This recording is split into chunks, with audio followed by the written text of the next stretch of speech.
ko na malaya na ubos na pala yung red food color ko. Di ba pag Spider-Man dapat super red talaga yan? Tapos yung only get a little amount ng food color na red. So, ang ginawa.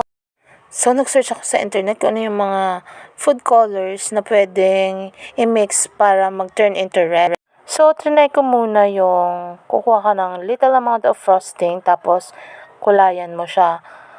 Konti na nga lang yung red food color ko. So, I added a little bit of black. As in, 1 drop lang siya. Pagkatapos nun ay nirest ko muna yung icing sa chiller overnight.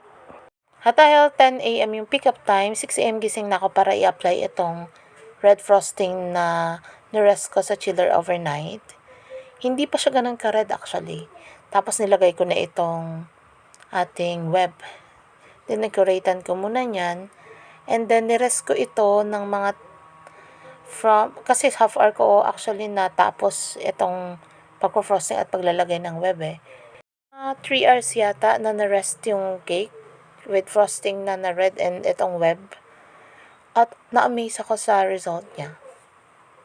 Nag-worry pa ako kasi baka hindi nga mag-work. Kasi nga pagising ko sa umaga, parang ano lang siya, hot pink.